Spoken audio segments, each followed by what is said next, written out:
Assalamualaikum warahmatullahi wabarakatuh. Bertemu kembali bersama Bu Dwi dalam pelajaran TIK, Teknologi Informasi dan Komunikasi. Semoga kalian semua tetap masih bersemangat. Dalam pertemuan kali ini Bu Dwi akan membahas tentang pengenalan internet. Ya, ini pengenalan internet. Kemudian kita lanjutkan kembali. Standar kompetensi: memahami dasar-dasar penggunaan internet. Kemudian kompetensi dasar: 1. Menjelaskan pengertian dasar internet atau intranet. Yang kedua, memahami dasar-dasar sistem jaringan internet. Kemudian yang ketiga, mengidentifikasi perangkat keras yang digunakan dalam akses internet. Kita lanjutkan kembali di sini internet. Istilah internet sendiri merupakan singkatan dari interconnected networking, yang berarti jaringan-jaringan komputer yang saling terhubung. Namun perlu diingat juga bahwa istilah internet yang kita kenal mengacu pada gabungan komputer di seluruh dunia. Jadi lebih jelasnya internet adalah gabungan jaringan komputer di seluruh dunia yang membentuk suatu sistem jaringan informasi global. Di internet ada dua tipe komputer, yaitu komputer server atau server komputer dan komputer klien atau klien komputer. Kemudian informasi dan layanan yang ada di internet disediakan oleh komputer server, sedangkan komputer klien hanya dapat mengakses informasi atau layanan di komputer server tersebut. Kita lanjutkan. Bagaimana komputer dapat saling terkoneksi dengan komputer di seluruh dunia? Untuk dapat saling terkoneksi dengan komputer di seluruh dunia dalam jaringan internet diperlukan beberapa hal sebagai berikut. 1. Perangkat keras. Yang kedua, perangkat lunak. Yang ketiga, protokol atau TCP atau IP. Yang keempat, saluran telekomunikasi. Yang kelima, sambungan ke ISP atau Internet Service Providers atau penyediaan layanan internet. Kemudian untuk pemakaiannya sendiri, single, kita dapat menggunakan modem dan saluran telekomunikasi yang ada, misalnya saluran telepon, serta mendaftar ke ISP untuk mendapatkan akses internet. Kita lanjutkan lagi. Intranet. Intranet merupakan jaringan sistem informasi internal suatu perusahaan atau organisasi yang prinsip kerjanya sama dengan internet. Kemudian teknologi internet seperti klien server dan protokol internet seperti HTTP, Hypertext Transfer Protocol, dan FTP, File Transfer Protocol, juga digunakan untuk membangun sebuah intranet. Secara praktis, intranet dapat diartikan sebagai bentuk privat dari internet atau internet yang penggunaannya terbatas pada suatu perusahaan atau organisasi. Kita lanjutkan kembali. Intranet. Di sini ada keuntungan penggunaan intranet. 1. Produktivitas kerja. Yang kedua, efisiensi waktu. Yang ketiga, komunikasi. Yang keempat, sistem publikasi web. Yang kelima, efektivitas biaya. Yang keenam, keseragaman informasi. Yang ketujuh, meningkatkan kerjasama. Dengan berbagai keuntungan tersebut, Di sini intranet menjadi pilihan bagi organisasi atau perusahaan yang memiliki banyak anggota atau karyawan untuk meningkatkan efisiensi dan kualitas kerja mereka. Kemudian intranet. Kelemahan penggunaan intranet. Jadi intranet itu sendiri juga punya kelemahan ya. Satu, informasi yang salah dapat beredar melalui intranet sehingga mengurangi efektivitasnya. Yang kedua, diperlukan pelatihan atau training untuk mendidik anggota atau karyawan untuk menggunakan intranet.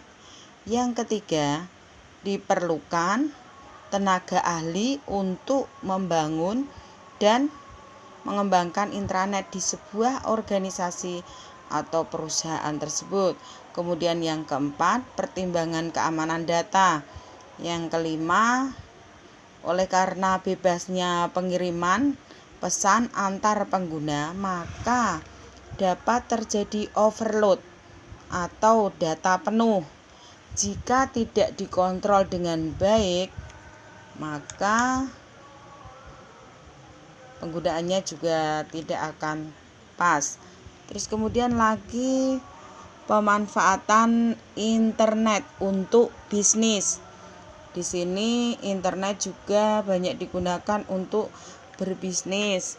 Beberapa aplikasi yang memanfaatkan internet antara lain yaitu satu, perdagangan secara elektronik, internet banking, dan belajar jarak jauh. Berikut ini aplikasinya. Ini pemanfaatan internet untuk bisnis ya. E-komersi, elektronik komersi, e-komersi atau perdagangan secara elektronik adalah perdagangan yang dilakukan dengan memanfaatkan jaringan telekomunikasi, terutama internet. Di sini juga ada keuntungannya. Keuntungan yang diperoleh perusahaan antara lain sebagai berikut. 1. Memungkinkan perusahaan untuk menjual produknya kepada lebih banyak orang dengan jangkauan pasar yang lebih luas karena tadi menggunakan internet tadi ya. Terus kemudian yang kedua, perusahaan tidak perlu membuka banyak cabang. Yang ketiga, biaya yang dikeluarkan perusahaan dapat dikurangi. Yang keempat, harga barang dapat dijual dengan lebih rendah. Kemudian yang kelima, meningkatkan daya saing perusahaan. Kemudian keuntungan yang diperoleh konsumen antara lain sebagai berikut. 1. Tidak perlu mendatangi toko untuk mendapatkan barang. Kemudian yang kedua, dapat menghemat waktu dan biaya transportasi. Kemudian yang ketiga, mempunyai lebih banyak pilihan. Yang keempat, konsumen dapat membeli produk dari negara lain. Kemudian yang kelima, harga barang yang dibeli menjadi lebih rendah. Kemudian di sini ada internet banking. Internet banking memberikan keuntungan kepada nasabah bank karena nasabah tidak perlu lagi datang ke bank untuk melakukan transaksi perbankan. Kemudian internet banking sering juga dikenal dengan sebuah electronic banking atau e-banking. Kemudian cyberbanking, virtual banking, home banking, dan online banking. Internet banking adalah aktivitas perbankan yang dilakukan dari rumah, kantor, atau tempat-tempat lain dengan memanfaatkan internet.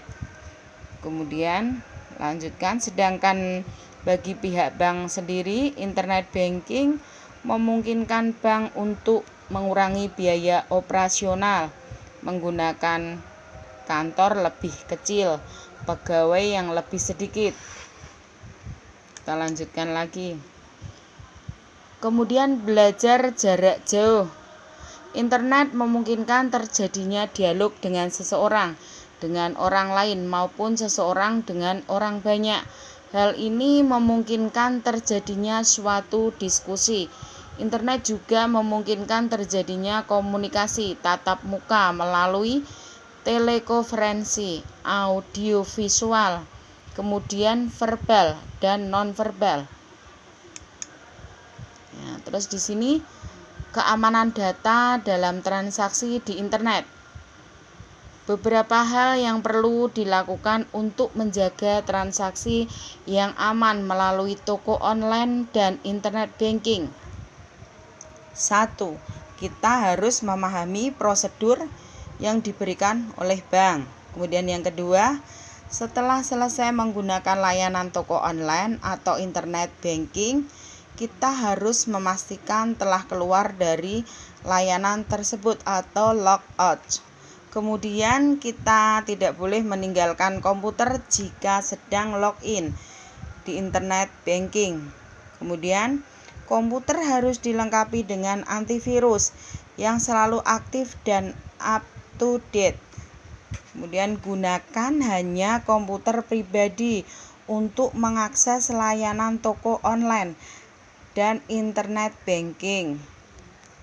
Yang terakhir, menjaga informasi tentang nomor kartu kredit, user ID, dan password.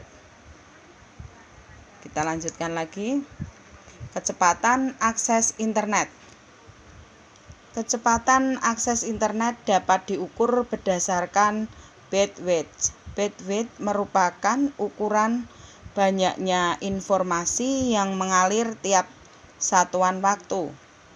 Satuan yang bisa digunakan untuk bandwidth adalah bit per sekon (bps) atau kilobits per sekon (kbps).